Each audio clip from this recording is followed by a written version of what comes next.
Hey everybody, if you missed the workshop I hosted yesterday, well, I've got the recording for you right here. But before I show you that, let me remind you that tomorrow I'm hosting another workshop with D5 Render.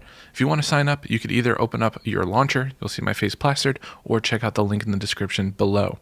Anyways, I'll let you watch it. If you have any questions, drop a comment below and I'll get back to you. And the other exciting news is we did launch the ArchViz Academy. So if you want to check that out, link is in the description. Anyways, see you next time. Hey everybody, I'll get started in a couple minutes while everyone files in. So while we wait, I'm actually really curious. I'd love to know where you're calling from and what you do. So just drop that in the chat. I just want to scan through this. I'm really curious. PH, oh great. Romania, architects, interior designers, great. Finland visualizer, landscape, oh awesome. Architect. Perfect. From Georgia, interior designer. Awesome. Oh, I see Tim. Hey, Tim. That's great. All right. Awesome. Yeah. Making sure that we're, talking about the right stuff, that this actually applies to you guys. Because this is really all geared towards anyone kind of like in the AEC space, architects, designers, interior designers, landscape, all that is here. And I feel like D5 is such a great companion to that. Oh, awesome. Oh, we got a Cyprus. My parents are from Cyprus. Hey, Tassos. That's great. Athens. Awesome. Architects. Oh, great. Perfect. Lots of architects. This is great. Hey, Sanda. Awesome. Oh, I see Dimas. Dimas submitted some work. Awesome.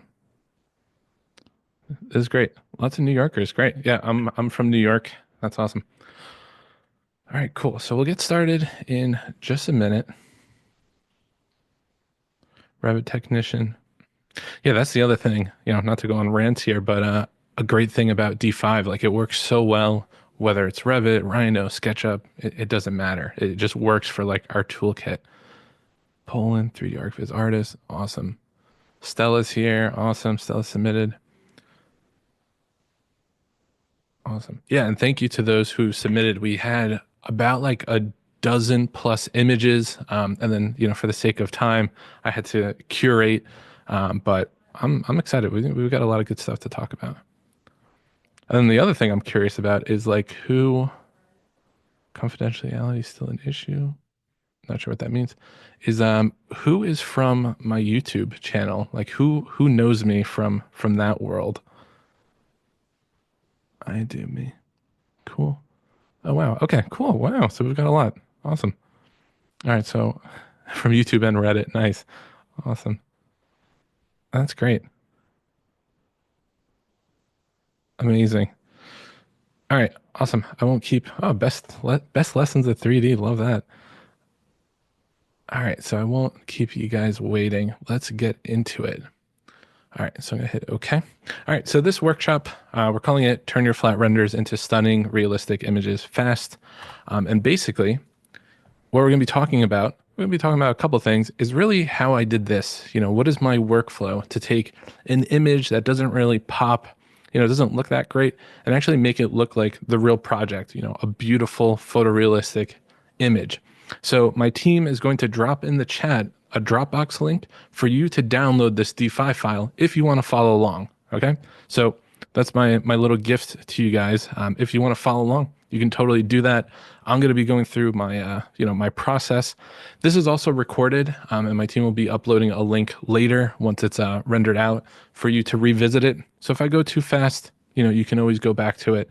But it should be fun. I'm going to go through all the settings I tweak, my thought process, and the things you should kind of pay attention to when you're doing this. I've noticed a lot when I work with people in D5 is like they have a good starting image. I feel like everyone has like a good 3D model to start with, and then they get into render mode or like photo mode, and they just like can't close on the image. Like something feels a little off. So really what I want to do here is talk about what I've caught and how to make those problems go away. So let's move on. And if you're curious, this is the real project and this is the rendering. And this is kind of what inspired the whole thing. It's like how far or how close can D5 get to a real life image. And this was using the path tracer that just came out in 2.10. So it was a fun little challenge. And I think for anyone who's like entering the world of ArchViz or learning a real-time render engine, these exercises are so useful because you have a reference photo. Like you have all the answers there, right? And now you just got to recreate it. So I love doing these types of projects, and that's why I'm always giving you guys these types of models. So if you haven't yet, download it. It's about 2 gigs. So I'm going to talk about some other stuff while that's downloading and you guys get it open. But if you don't want to follow along, that's fine too. So let me just check the chat. Will you upload the course? Yeah, Stefan will have a recording here. Yeah, thank you, Vanessa, for uploading. Perfect. All right. So if you don't know me from YouTube and we've never met, my name is Andy Cristoforo. I've been a YouTuber for about 6 months, but I've been an architect for much longer. I've spent about 15 years in the world of architecture and ArchViz. I've worked on every single type of project imaginable. So we're talking about like residential, real estate, skyscrapers, master plans, commercial, competitions. It's everything. I've been doing this for so long, and one of the reasons I kind of started teaching is because I remember the struggle of getting started with all this. So really, my goal here is to be your guide. So some other exciting things I've done. I'm one of 10 D5 certified instructors. I may be one of 2 in the US. I am an actual professor, so I'm not like a guy who just teaches. No, I teach at 2 different colleges, and I've been teaching online for a very long time. Prior to YouTube, I've been, working on Udemy and everything, and I've had over 10,000 students. I regularly present at conferences like Autodesk University, GTC, Built, and recently at AU or Autodesk University, I was rated the top presenter. So very proud of that because that was my first goal there, my first time there, and that was like a real big goal of mine to just get there to present. So really happy to hear people resonated with what I was talking about with D5 and everything. So I want to talk about the workshop overview, some things, I want to kind of get out there. I want to talk a little bit about why I started all this, kind of like what brings us to this point, like why this workshop even exists. Then we'll get into the demo of like how you go from like flat to stunning. We'll do a little quick breather, a little Q&A, 5 minutes, so I can catch up on the chat. My team will flag any important messages. And then if you submitted work, I'm going to be going through live feedback. I'm going to have your images up, I'm going to mark them up, and I'm going to help explain how you can improve your image. And this part I feel like is so important. And the reason we do this is like something someone's dealing with is probably something you're going to experience at some point. It's very rare that you are working on something that nobody else will deal with, especially when it comes to like D5. I've picked up on all the patterns, the things that people often forget or miss. So it applies to you. So I highly recommend you stick around for that. And feedback is just how we grow. I mean, in architecture school, we did crits all the time.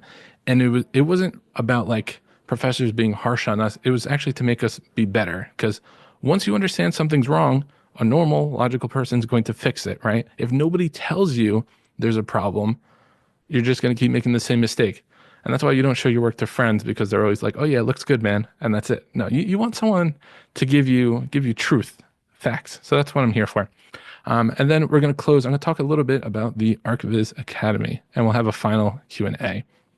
So how we got here, some context. I've created this, premium platform community course thing called the ArchViz Academy. And really, it all came down to this. When I started out in ArchViz, it was such a slog to get through everything. It was like, who are the people I have to follow? They've got these like random YouTube videos. There's no like full comprehensive courses.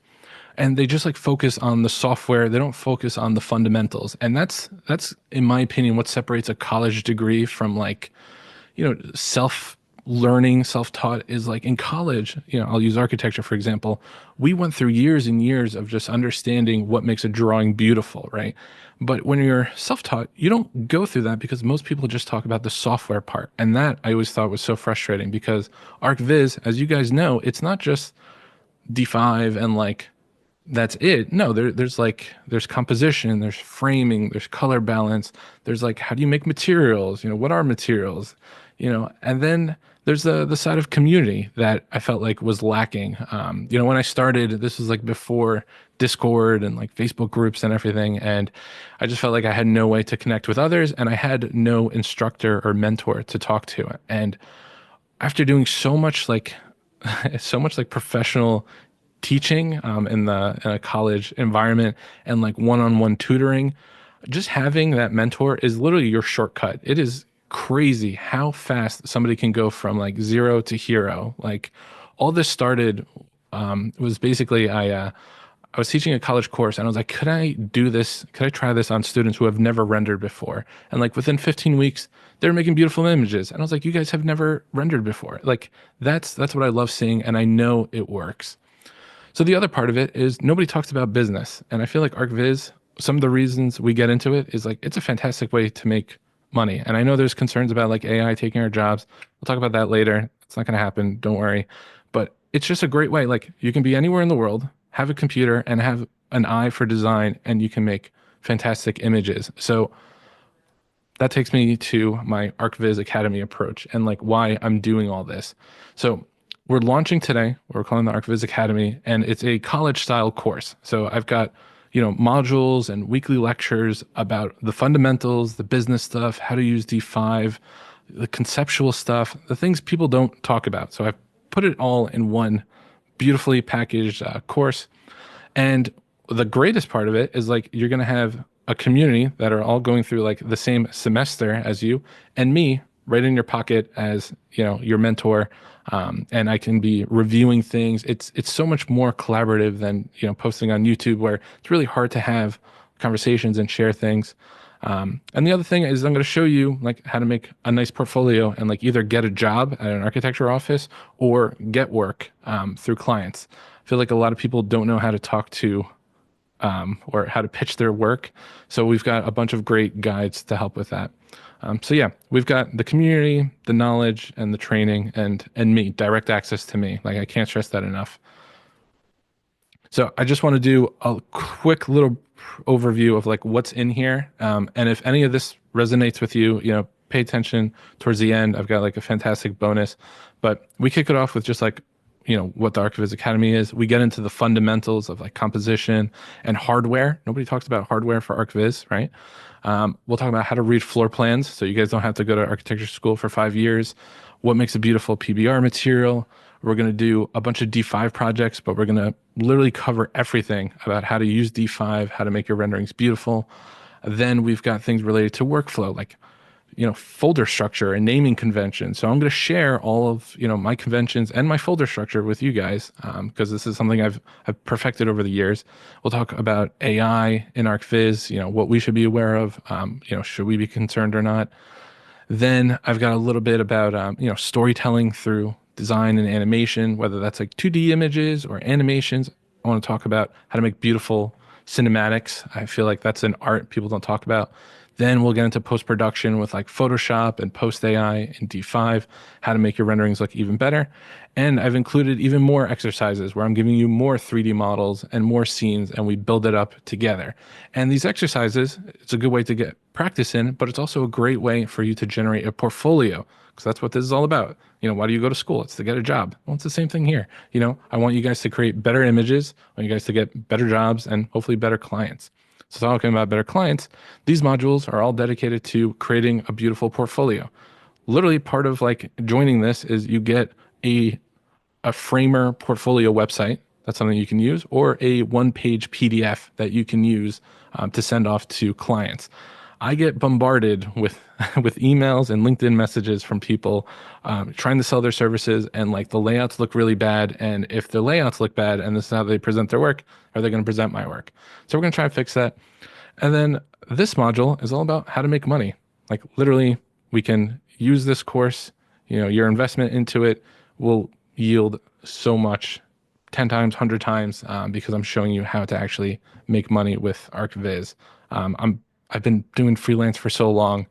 I understand how to do it. So that's my little spiel there. If you're curious, like who I designed this for, and one of the reasons I was asking, this is my background, I come from architecture. I'm an architect, so I designed it with that lens. So this is going to designers, 3D artists, freelancers, students and beginners. As long as you're like in the AEC space and you've got an interest in D5, this is for you. And you're going to have a bunch of projects that you can share and potentially get more work with. So it's all real. This is like what I wanted when I was getting into all this. So that was that. Let's talk about the demo portion of this and how I took this image and turned it into that. So let me just switch over to good old D5. Okay. And what I've got over here is a fantastic app called PureRef. If you guys haven't used it, you can basically like drop in a bunch of images, it collages it, and then you can also have it stick on top of other apps. So I can tell this to like live on top of that. And of course, with live demos, something's gonna happen. Okay. So now I've got like a nice little resource because this is, what started all of it. Can I mimic a real life project in D5, right? So that was the whole point of this. So let's talk about how I get started because this is where I feel like most people present a rendering to me, and this is where we want to go. So you can see in one click, able to completely transform it, right? So a couple things that I always like to do, and what I'm going to give you guys just kind of as another added bonus is I've created this thing called the photorealism checklist. This is free for attending. This is like my mental notes as to like how I make an image look good. So these are checks I do to make sure an image is beautiful before I send it off, related to materials, lighting and effects, environment, and vegetation. You guys will get this later. Don't worry. So all the stuff I'm talking about is also in there. So let's maximize this. I think it doesn't like having a PureRef here, but that's okay. So first thing I always like to do is I always do like a little material check. I want to make sure, are my material settings proper? Do I have round corner on? If you guys don't know what round corner is, it adds a nice little bevel to surfaces because in the real world, we don't have sharp 90-degree corners. So I always go through and I just make sure that's toggled on. If I don't have it on, I toggle it on. I also look for any, issues with materials. Do, the scaling look weird? Is there anything, sticking out? That's really what I'm doing in this phase. Then once all the materials are like in a decent spot, I start talking about like environment settings and camera settings. Okay.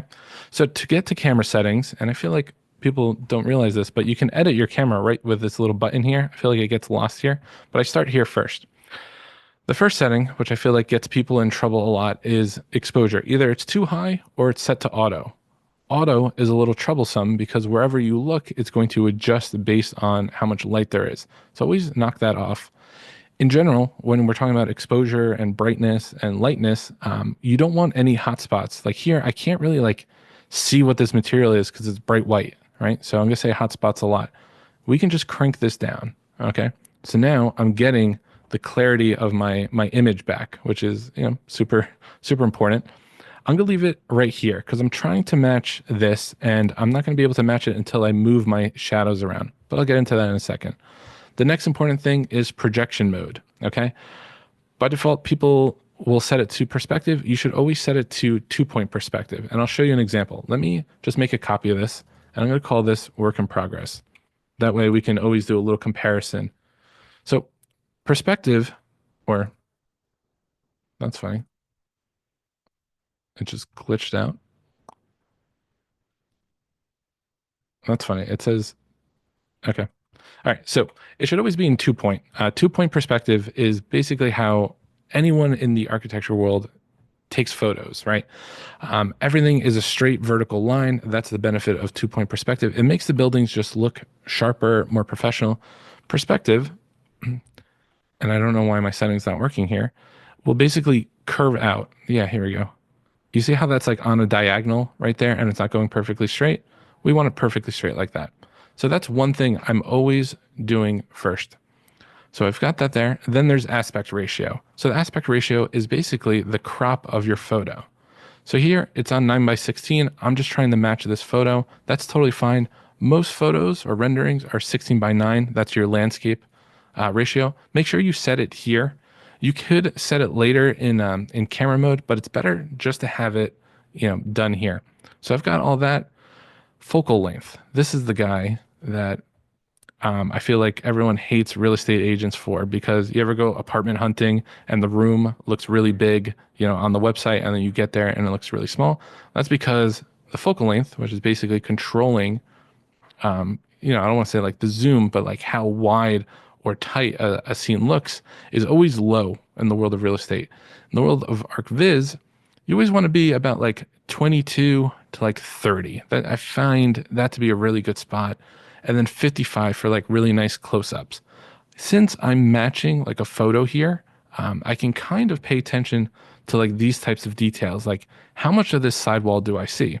So first, what I'm going to do is just position my camera in a way where it looks similar to my reference photo, right? So I want to just make sure I've got the tree to my left and I've got this a little bit to my right. Then I'm going to start tweaking this until I can get it in a similar perspective. So I'm going to leave it somewhere around there, and I might just change this to be 3 by 4 just so I can get a little bit. Yeah, there we go. Perfect. So I'm happy with this.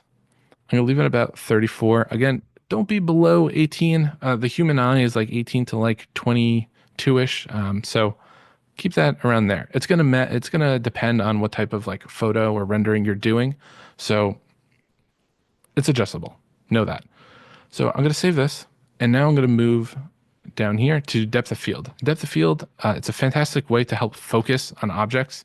So let me get close here, and I'll show you what this does. If I toggle on depth of field, and I set a focal point, so let's say I want to focus on the building here, and I'm going to right click to turn that off. And then I increase the blur. You see how anything close to me is blurring out, right? You always want to have a little bit of this. That way it can help focus the viewer's sights on the story you're trying to tell here, right? So if I really care about this wall, I'm going to set that as the focal point and blur out everything else. So that's very, very important that you have that there. When we do our feedback reviews, you'll hear me say that a lot. So make sure you click this little focus guy, left click, and then right click to turn that off. Okay, so I've got that there, and that will blur anything kind of in the foreground as well. Next thing I'll do is I'll go to environment settings. So in 2.10, if you haven't booted it up yet, you're going to see this custom tab. This is basically where you can plug in custom daytime and custom nighttime settings.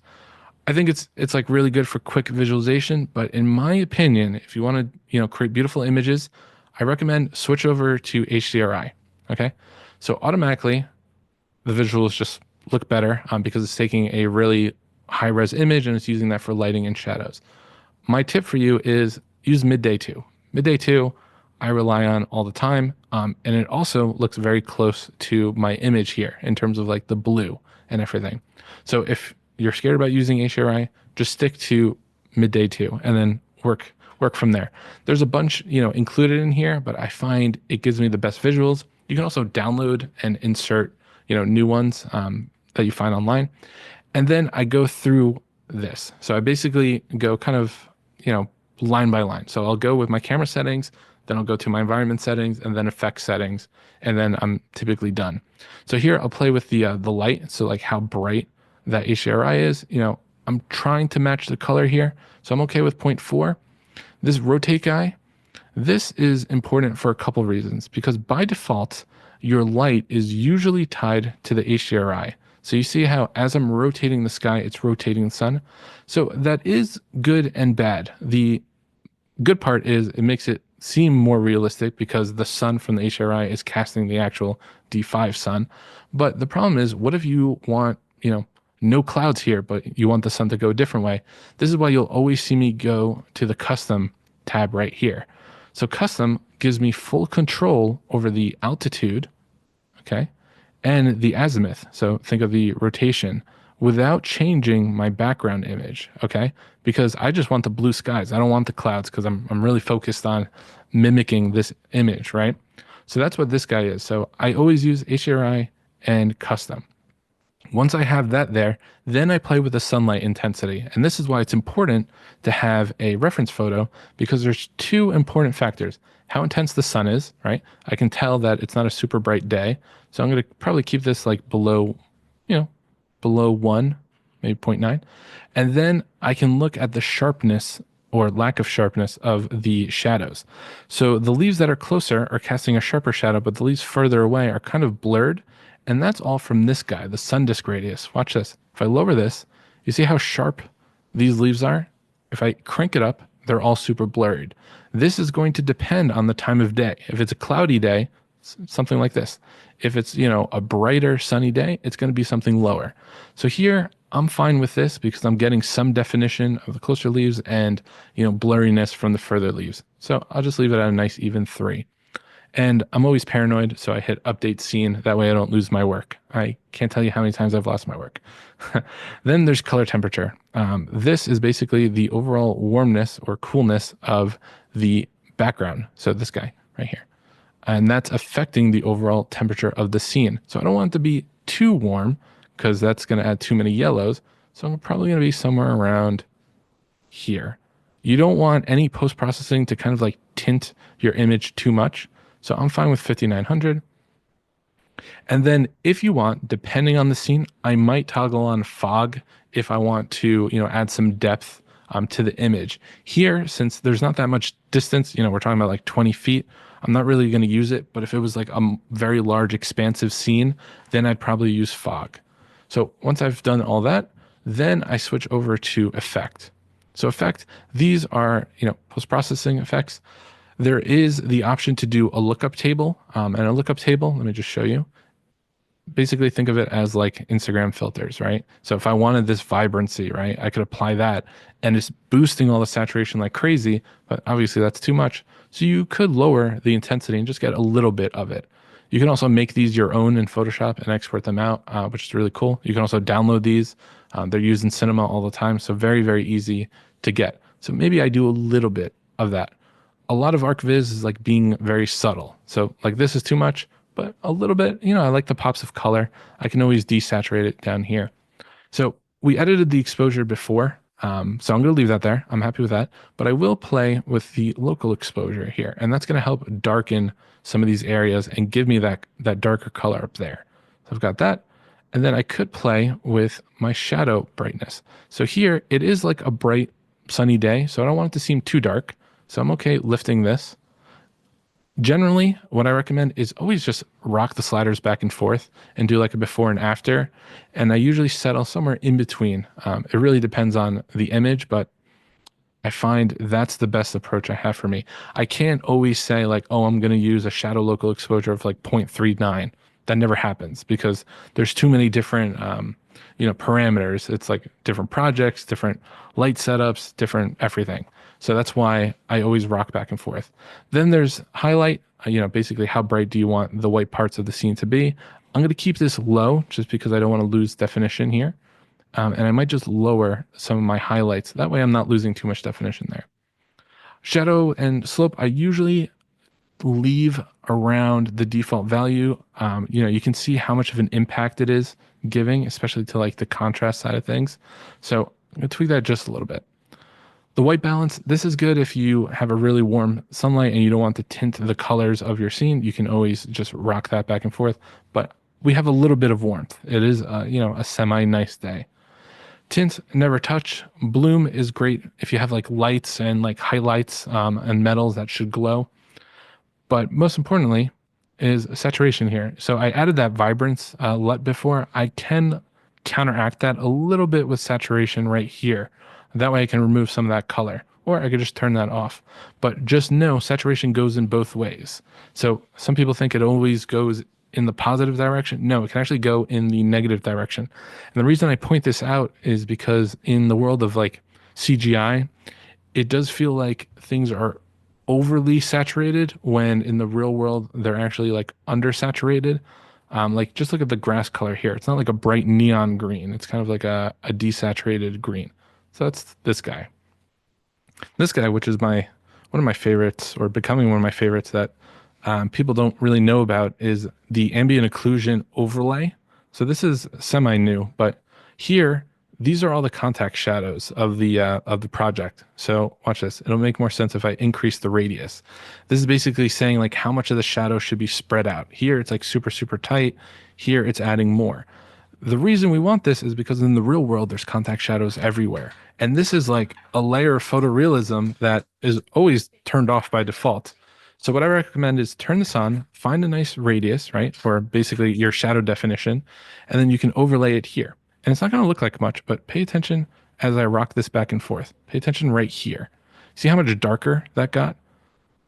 So it's good and bad because it's adding shadows and definition to the corners, which happens in the real world, right? But you don't want to go too far. But a little bit is nice. It's going to help ground your 3D model. A lot of problems I see in like beginner renderings is like they lack the contact shadows and it's just like it feels like things are floating, and that's often the issue there. So now that I've got all that there, I'm pretty much good to go, right? So let me save this. Okay, and then I'm just going to switch between here and there. And you can see, like, in no time at all, we've like completely transformed it and it looks really close to the image. Like, sure, I can move the camera over a little bit more if I want. But now that I've got, the majority of my settings done, I can also apply it to different images.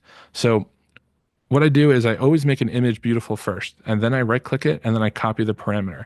And you want to be consistent with your styling throughout images. So now I could just make a new scene. Let's call this guy, and I'm going to possess it.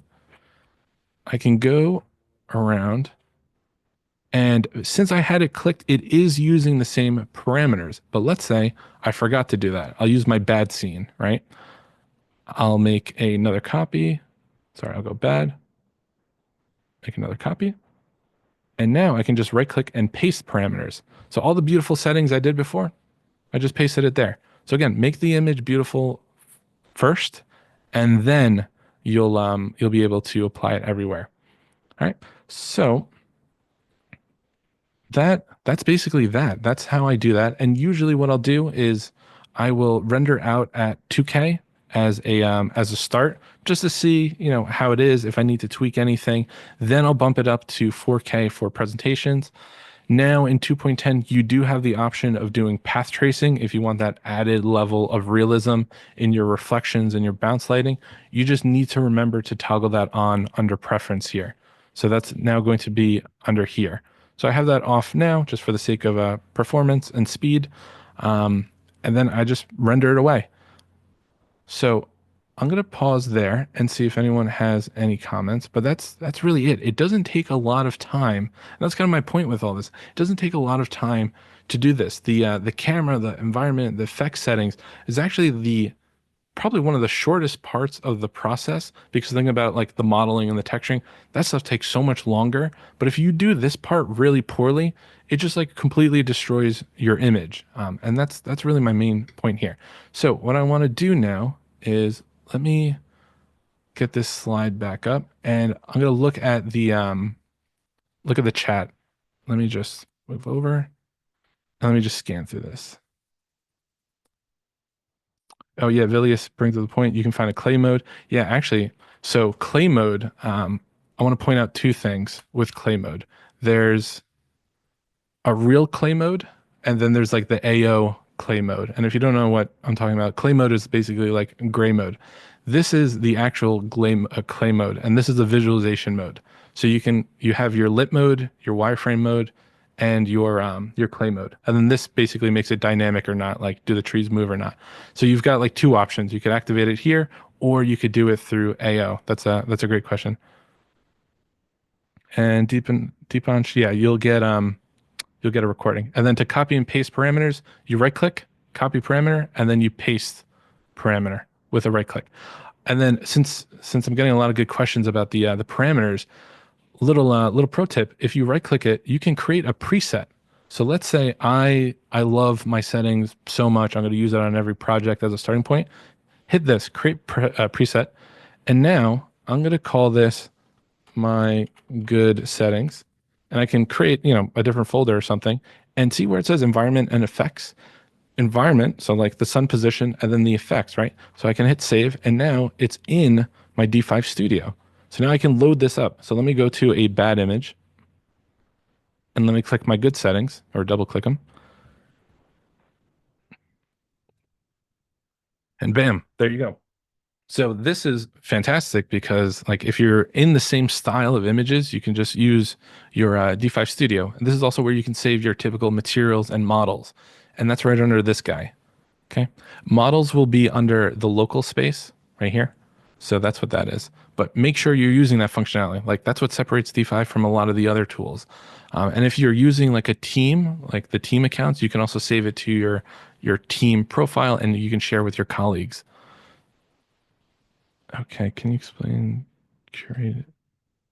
Oh, curated. Okay, this is also another great one. If you guys are uncomfortable making your own light setups, like that whole process I just showed you, you can actually just go to D5 Curated under D5 Studio, and this is what the D5 team has created. You double click them, and then it loads up all the settings. Sometimes it uses the dynamic sun system, sometimes it uses HDRI. You can always check here. And that took no time at all, right? So my point here is D5 gives you a lot of like easy ways to make beautiful images. You saw that took like 2 clicks. So love the curated, but if you want your own, it would live under MySpace. Yeah, Sanda, I am using a 3080. I do have a 5080 sitting next to me. I didn't have time to plug it in. I didn't want to put in new hardware and then it doesn't make it doesn't work well. Okay. Yeah, we'll have recording go out. Perfect. All right. Hey, Erica. All right. Awesome.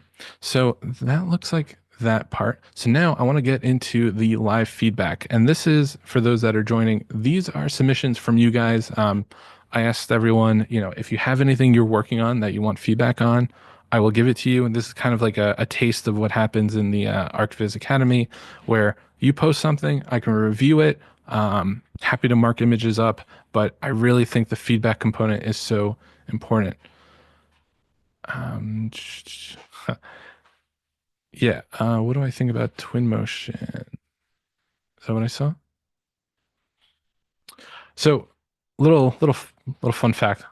I like going on my tangents. If you guys watch my videos, you know. So twin motion and D5, like I call them step siblings because they are based on Unreal Engine. Twin motion is like a direct child of that.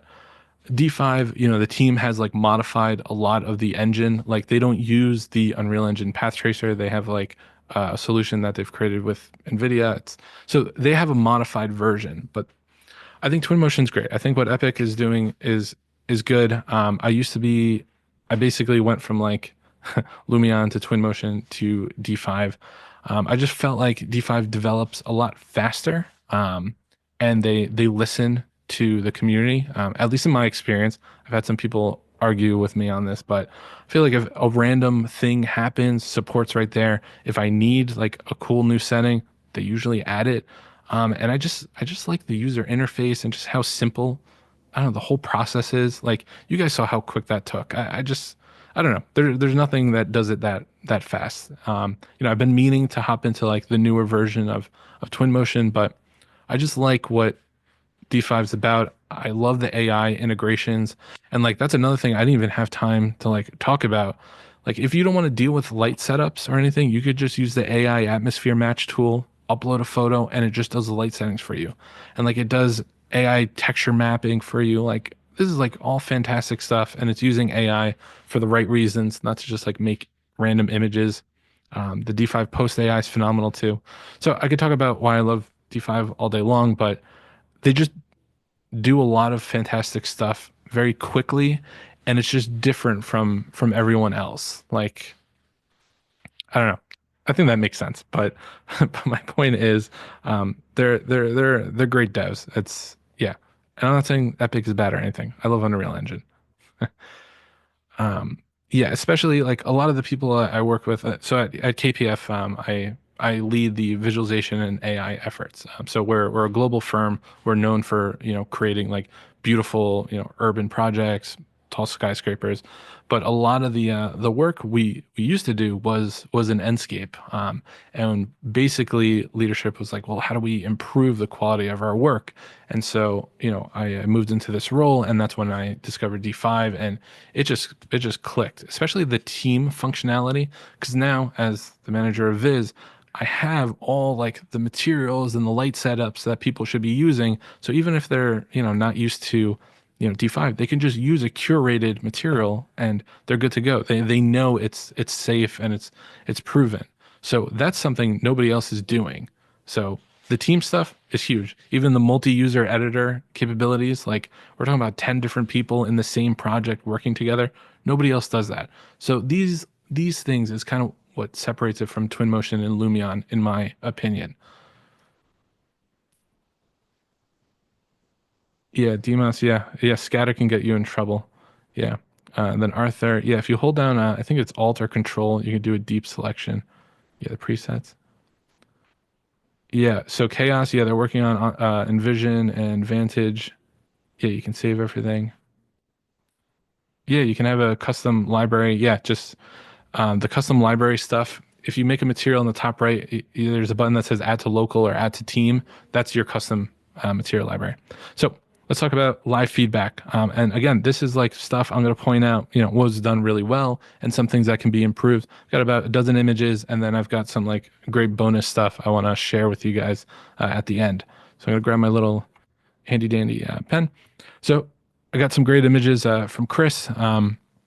Overall, I thought it was like a good composition. I think something that really kind of like subtracts from the image is like the contrast of like window to facade. So you've got like bright white and really, really dark windows. I think the addition of like the parallaxes would help brighten these windows up so they're not like as dark. I think that's really, really useful. Then the landscaping, really, really good, but it's just like a lot. There's like a lot of pink, and my eye goes like straight down instead of up at the architecture.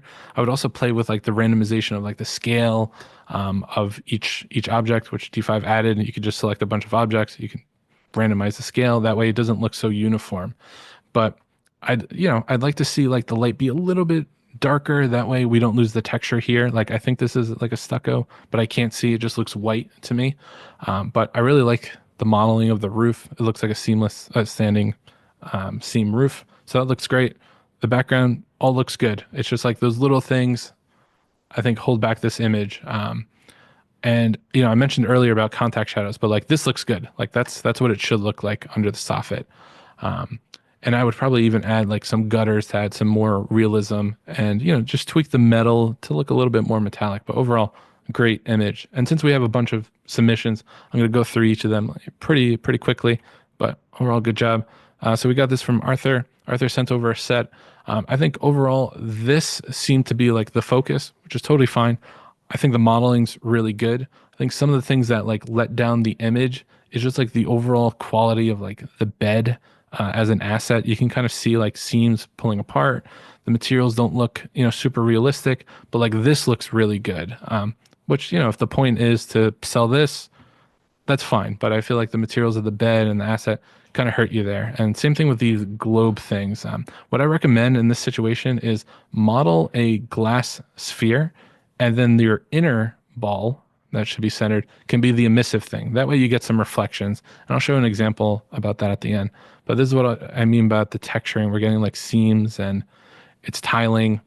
So I'd fix that, and this image will automatically get better. Then if there's any ceiling lights, add those. And if there's anything in the background, I know you have an HDRI, but just drop in some D5 trees in there, help populate it so it doesn't look like we're floating. All right, so then Stella's a longtime fan of the channel. Overall, good image. There are some things I'd like to tweak, like this should be a little bit more metallic. I'd like the camera a little bit higher. You always want to be at eye height. Right now we're like super, super low. Some of the materials here seem a little too reflective, almost like a mirror, which is a little too much. Usually stainless is kind of scuffed up. So I would tweak that. I would change like the material here just to make it look a little bit more realistic. It's kind of got this little like plasticky feel, and you kind of want to remove that. You want to make sure everything's got some sort of reflection.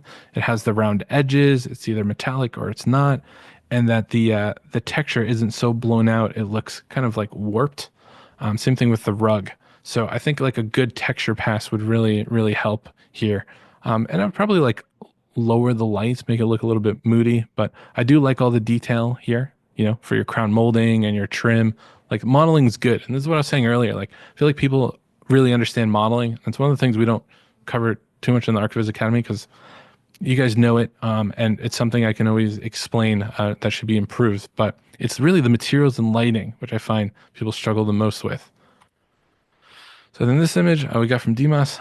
So there's a lot going on in this image. I don't even know if this is like D5 or like real, which is good. I do like the depth, right? So you've got like that mountain range. So that's your background, and that's another layer. But I think there's a lot going on. I think some depth of field to just like blur this stuff out, blur this out would definitely help. Fill in this area with more patches of flowers. Play with the parallax lighting a little bit because like it's super bright here, but dark here, and then bright here, and then I see this woman in the dress. It's just like my eye kind of bops all over the place. But as a composition, it's quite strong because you've got this leading line composition going on, which is really nice. So good job there. Like my eye just looks straight there. But the problem with that is like this is all like dark and gloomy, but the rest of it's bright. So it's really, really harsh darkness, and then it's like bright. So you want to even out your levels there because it's just a little too much. Like you don't want something to be too bright or too dark where you can't make out the material or what's going on, like especially over here. But I think if this is all like D5 scatter work, like that looks really good. I think maybe your waterfall could use some realism, but the trees, the rocks look good. I would probably get rid of the pigeon just because I'm from New York and like you guys know that. You know about pigeons. So, the duck is cute. Like I like this little story. I'd probably like bring this closer so it's not just like floating in the middle of the ocean or put somebody there. But like these are the little stories, that I talk about, right? In the ArchViz Academy, like how to tell a story. But this is good that you put all this effort in. So that's awesome. I got this from Mike. So overall, like I was saying, modeling is really good. It's just like the brightness and the depth of field would go such a long way. Like this is too bright. I can't even make out the material. I think it's probably like a concrete stucco-y kind of thing. So I would just lower the camera and lower the sun. And then I would depth of field. So like all this stuff is in the background. Maybe add a little bit of fog because I really can't tell the difference between like the distance of this tree here and this background stuff. So that's why when I talk about depth, that's what I'm talking about. So same thing with all this. Like if it's all on top of each other, I would just reduce the scale. You just can't really make out what each thing is. And then the landscape choice, I don't know if the client chose this or not, but these colors, like my eye goes there. So like either I'm like blinded by the white or I look down here. I'm kind of like going back and forth between the two, which is not what you want to do. Here, it's not that bad because the green blends in with the pool, which is totally fine. But here, it's like very, very saturated. This I don't mind. Like this is desaturated and like a lavender, which is great. But yeah, I would just lower the intensity of the sun and the saturation for sure. So DJ sent over a set, which I really enjoyed the set. I happened to pick out like what I thought was the weakest of the images, just to point out some things that I thought could be improved, like the fire, for example. It just seems a little intense, a little weird. So I would change that. I would also like see what's going on with like the lights in the trees. Like it almost looks like the bananas are, I don't even know what those are, or coconuts are super bright or emissive. And then stuff with like the decor. Some of this is like overlapping, like the stems of the glasses. They're colliding here. They're colliding in here. I would also rotate them a bit. These decor assets, they can kind of like get you in trouble. Like all the stuff I'm talking about, like isn't even related to the architecture. It's just like the decor. And then I would just improve the materials to make it look a little bit more realistic. Add the round corner and everything. This looks a little low res. And this is kind of what I have in that photorealism checklist, like these mental notes I do in my head, like, oh, what should be tweaked or not. But overall, great effort. So I got this from Mbasi. So the point of this was to actually make it feel dystopian, and I don't get that vibe. A lot of like architecture is like the vibe and how you feel. So I'd like to see like more fog, more like sadness, more gloominess, more depth of field, right? And then one thing you never want to see is the horizon line right here, right? That's something you always want to kind of block with backdrops or trees or shrubs, just to get rid of that. And then I'd also like to see whatever these things are populated. It just looks a little empty. So just more detail to help sell that dystopian realm. So I got this image from Ratko. Ratko did a phenomenal job. I've got another image to help explain some of the things I've been talking about, but I had to give him some criticism because he asked for it. And I think the only thing I can really comment on is like my eye goes to this one like highlight here, and I wish I saw some light come out from this fireplace, and like a little bit of like a light shown here with some warmness because this is a fireplace. I feel like this should be a little bit like orangey or yellow, but overall, it's like a beautiful image. I'd love to see maybe like the ceiling up here, see everything, but everything looks on point. I love what you did with like the chairs and the tablecloth draped over. So I'll show you one of his other images, which I thought was great. It's a beautiful composition, but obviously he wanted some feedback. So the only thing I could really say is like I'd love to see more reflections in the floor. I love the reflections here in the metal and like over here. That looks phenomenal. And when I talked about the glass orb, Ratko did that trick. So you see how the orb has the glass reflection and the emissiveness, and it's not super bright where it's just like a hot white. You can actually see the contents of it. So I thought this was awesome. I like the overall lighting. I do wish this carpet was a little bit more high res. This is like the only thing that really sticks out because it's like red and it's low res compared to the high res, or high quality visuals everywhere else. That contrast is like what my eye picks up on. But overall, like stellar job. Really love these images, and I love the lighting, like kind of like moody, low brightness. It's great. Then I got this from Viren. Sorry if I butchered that name. Overall, I felt like the materials of the chair looked great. Like I love these metal inlays, the metal for the table. But some things that material wise that I thought were a little weird, like this blue, like I don't know what that is. I don't know if it's like paint. Maybe I'm just like used to seeing like this type of stone everywhere, but I think with it being such a sharp or bright color, my eyes bouncing between these two, right? It's like the chairs and the backsplash, chair and backsplash. So I tweaked that, and then the lighting, since it's so intense, it's like my eyes going up here. There's scalloping going on here, which is a little too harsh. So I would lower that just a little bit. And then it's also kind of messing up your shadows in a way because you got shadows going this way, and then you got shadows going that way. And then just from like a design point of view, when I see these islands and countertops, I always picture that there should be like a bar stool here. That's a person sitting on a chair, by the way. So yeah, it just seems weird that the table's up there. And then the decor stuff, we were talking about this earlier, but do feel like sometimes it gets people in trouble. I don't want to say it's like a little cheesy to have like the chocolates and the grapes and the champagne. I don't know. Maybe I'm more of a minimalist, but I would do with less because it can be distracting and like notice how the conversation shifted to talking about champagne instead of the architecture. So that's what can happen in client meetings. Like if there's something a little off, can completely derail it. But again, love the chairs and everything. All right, and then we got this from Bunyamin. Um, this scene, one of the issues, and we were talking about like the environment settings before in the demo, is like it's so important the direction of the sun. Like, watch this. This is all shadow, right?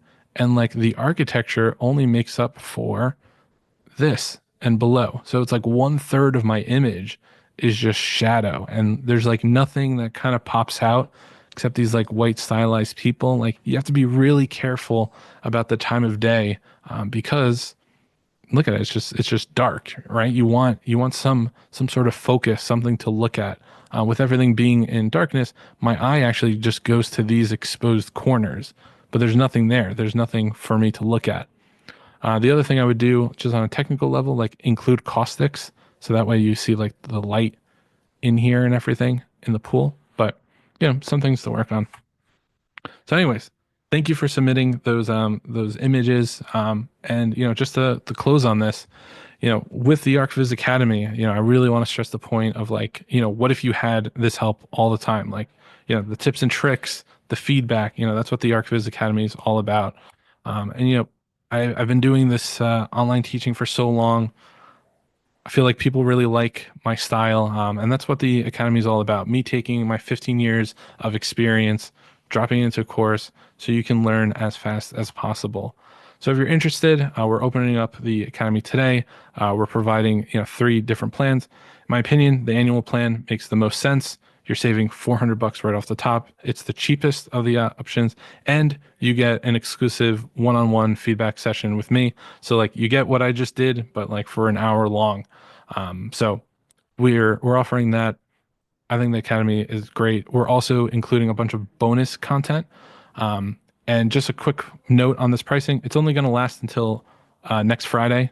But if you pick this up today, I'll give you a little bonus in just a little bit. Some other things I'll be including, what I call the freelance starter kit. So this is like my Notion project management template. So literally how I organize my freelance work, portfolio templates, email templates, like how to talk to people. I'll be giving you free 3D models. We'll be hosting a business workshop. Again, this is all bonus. This is all like included, where we just talk about like how you price your services, my methodology, how I create proposals, how I actually price a project, and how I build out the the scope of work doc. And then we're including a bunch of these like PDFs, like shortcut cheat sheets for D5 that I use. And I can't stress like the portfolio and project management tools that you'll have. So you can run your freelance business or your side hustle, whatever you want to call it, right out of the gate. So what we're offering within 24 hours, if you go with the annual payment plan, we'll do 2 feedback sessions. So we can meet twice, review whatever you're working on. I will be there. You can bounce questions off of me. You'll also have me in the community, right? You can always message me there, but this is a direct conversation. So that's it for this workshop. We made it right on time. I hope you guys learned something. I hope you found it informative. The team is going to be dropping in the link for the 3D Academy if you want to see the website and more information about it. But I'm going to hang around, answer questions. Yeah, thank you to the team for dropping stuff in here. Sorry, Nazar, I guess I missed it. Will I get all the course? Yeah, yeah. So Vitali asked, will I get the course? Yeah, you can totally use the monthly plan. One thing I will stress is because it's like set up like a college course, you basically go to class like every week, right? And you can take these sessions at any time, right? It's learn at your own pace, but we're not opening up all the modules immediately because I don't want to overwhelm you guys with 15 weeks of content. Like that's what I mean by going to class 1 week at a time. We'll be releasing content every week, every module. So once you complete something and you do the homework, yeah, we're doing homework and I'll be reviewing it to give you feedback. It'll be there. All right, so let's see. Do I ever use AI enhancer? Yes, I do. I use it all the time. Not a fan of. Okay. Yeah, rug generator. Yeah, any other question? Okay, 12 new messages. Okay, thank you. Yeah, and we'll be uploading the session later. There will be a follow-up email for sure. And you'll also get the photorealism checklist. Again, free bonus. You also got the 3D model, the D5 scene. And if you've joined the Academy, drop it in here. Super curious to see. And want to congratulate you guys if you do join. I think it's going to be great. I'm looking forward to building this community. And yeah, I will still continue YouTubing, of course. It's just the Academy gives me a way to do the deeper dive, type of tutorials that I'd love to do. It's just like YouTube's not a good platform for that.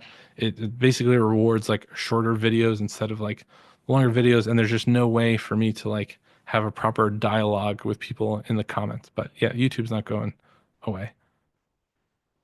Will you go in depth for nighttime?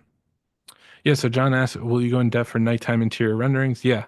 So one of the projects is a larger scale project. It's not entertainment, it's more for like a tower and like blocks. But yeah, we can definitely do night scenes.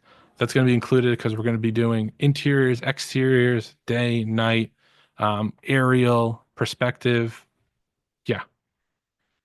So Luis Hernandez was asking how much is it? So we've got, let me just go back so you can see it all. We've got 3 different plans. Again, the annual plan, my opinion, you're going to save the most, right? If you do it quarterly, it's going to cost a little bit more. Our recommendation, if the annual payment is, hard to swallow, Klarna is built right into it. So you could theoretically make your own quarterly or monthly payments off of this price. So you're not paying for more than that.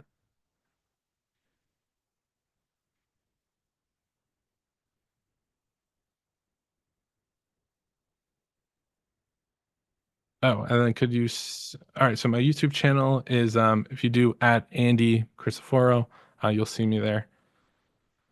And then what config do you recommend for a rendering laptop right now? Um, with laptops and hardware, I would try and wait to get like a good deal on anything that's like a 4000 series or 5000.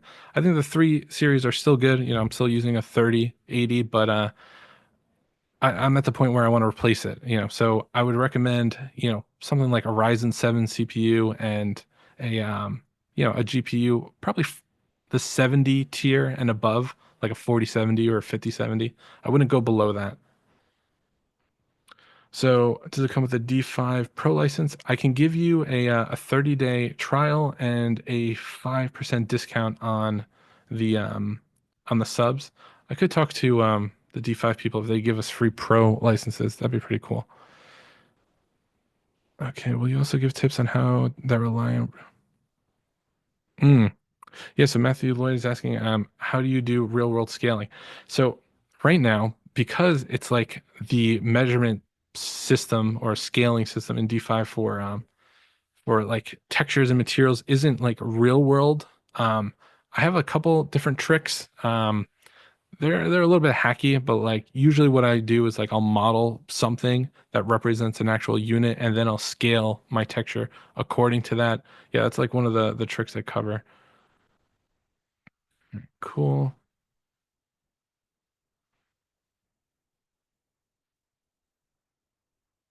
Okay. All right, what else have I missed?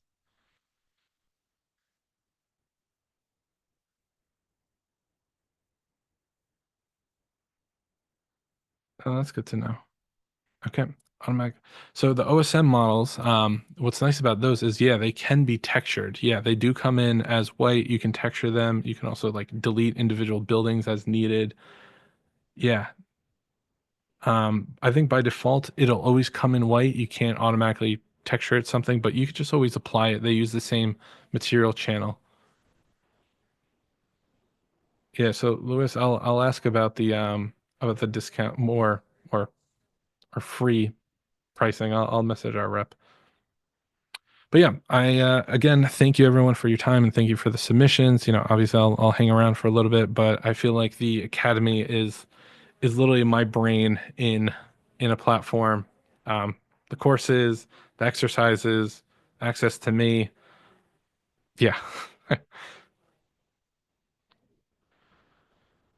Okay. Any issues with intellectual license? Um, I have not heard or seen anything about training on our data or anything. Okay, cool. Yeah, I could do interiors.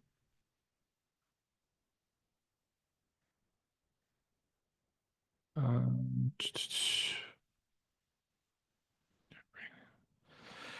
yeah, so animated objects. Usually I use like the pathing tool to like, well, actually, no, you have to, if you want a car to pull into a driveway, you would have to key in the car. Which is a little tricky with like the curves and everything. But I could definitely do a video on that. I'd probably include that in the academy where it's like related to like storytelling and everything.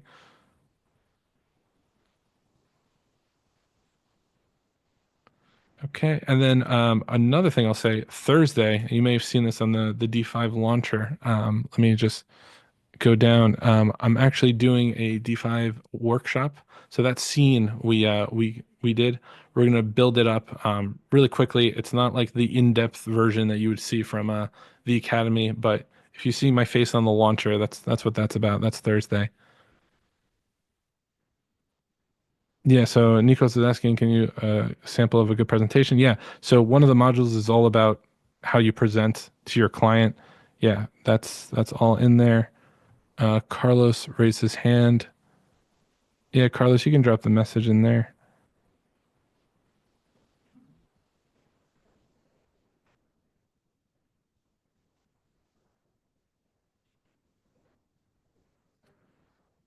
All right, cool. Yeah, thank you again for everyone. I hope it was useful. And yeah, just to follow up, we the team will be sending the recording later today.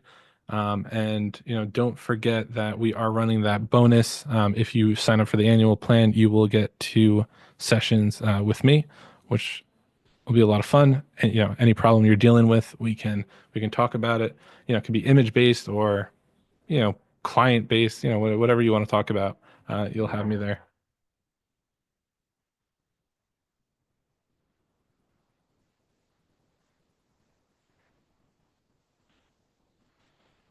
So this bonus is running for the first 24 hours. So starting now or starting from 1 p.m. to tomorrow, the early bird access is going to be running until next Friday. Yeah.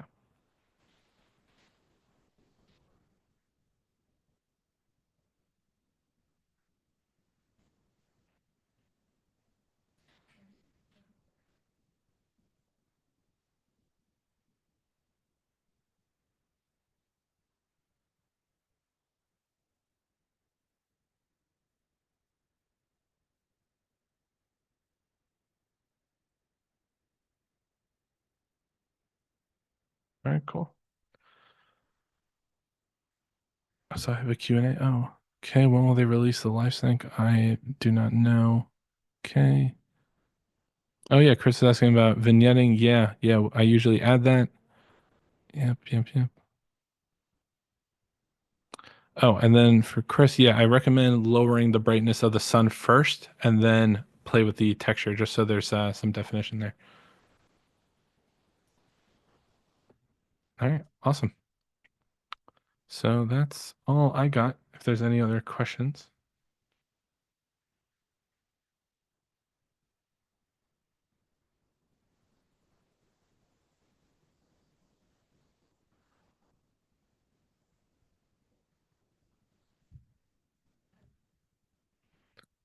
All right. See ya, everybody, and be on the lookout for the recording. And then Wu's asking about nice HDRI source. What are they called? Was it Ambient CG? That's usually who I use for HRIs. But I like the default midday too.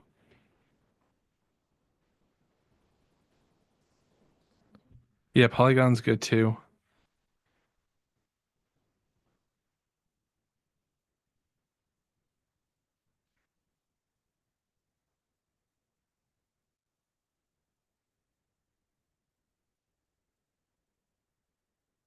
Do I think D5? So here's my opinion against like V-Ray. I think with Path Tracer, I think that's like such a great like foundational step towards like taking down V-Ray and like just like making it easier for people to create that kind of quality faster. So yeah, I think it's just a matter of time. I think once Path Tracer matures a little bit more, then yeah, absolutely. I think V-Ray's like held on to that for like so long, and I feel like D5 is like the only one who could potentially tackle them right now. I mean, Twinmotion's Path Tracer is really good, but I feel like this is of interest to like D5 to become a new standard for like visualization. Have you tried any features of? Yeah, so 2.10, I like the what's it called? Really like the Path Tracer, OpenStreetMap, and Night Mode are pretty great. I've got a YouTube video on that.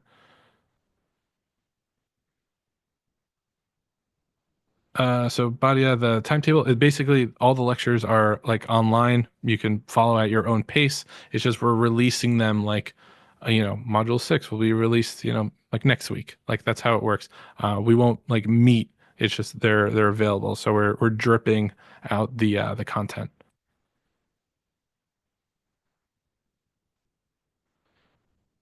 Why is Path Tracer having double reflection on the glass? Not sure. That's not something I've seen. When I did my comparison video, I don't think I had double reflections. I think for anything weird, I'd bring that up to like the Discord or the forum with an image from, hmm,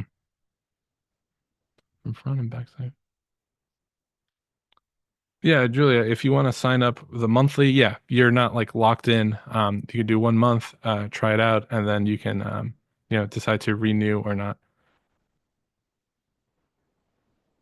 So, by the feedback session, I'd like to do it like a I don't know, on a recurring schedule, just based on like the interest and the amount of activity. I could definitely do that. If not, I could definitely record something or mark it up in like Photoshop to share. But that's one of those things we'll have to work out, just based on like availability. Like this is like a global audience. Like it's difficult to find like the correct time for everyone.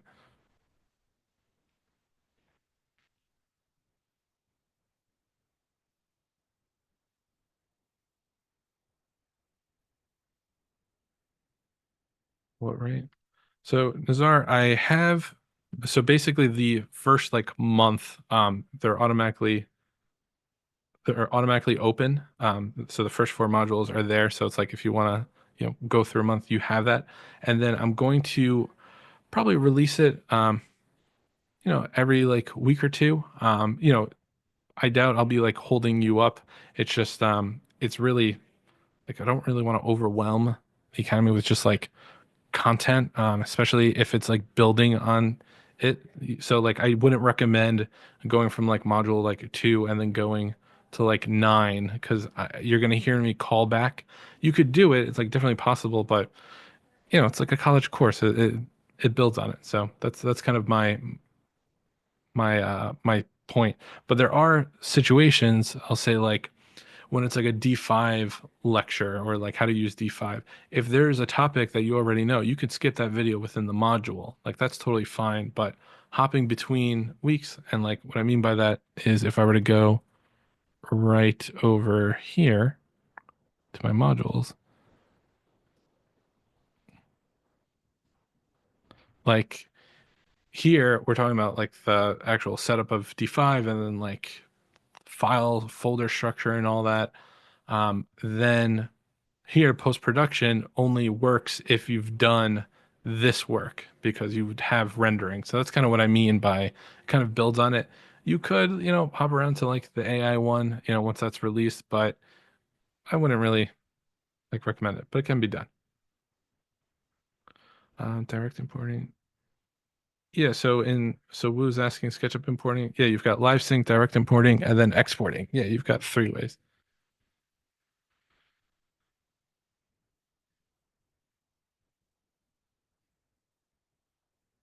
Okay.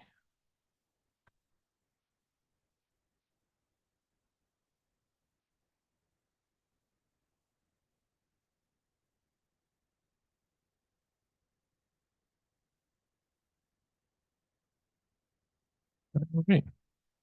I think that's just about it. All right, cool. All right, guys. Well, thank you so much for your time. Are there subtitles? I actually don't know if Circle auto transcribes. I'm not sure about that. That's something I'd have to confirm.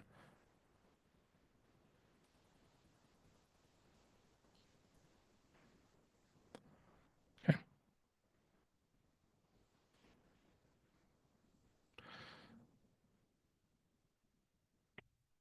All right. All right. So that's it. We'll send the recording afterwards. Thank you so much for your time. And again, we've got the discount going, so be sure to check that out. Um, for this week, and then we have the bonus as well for the next 24 hours. So thank you again. If you need anything, definitely reach out. All right. Bye, everyone.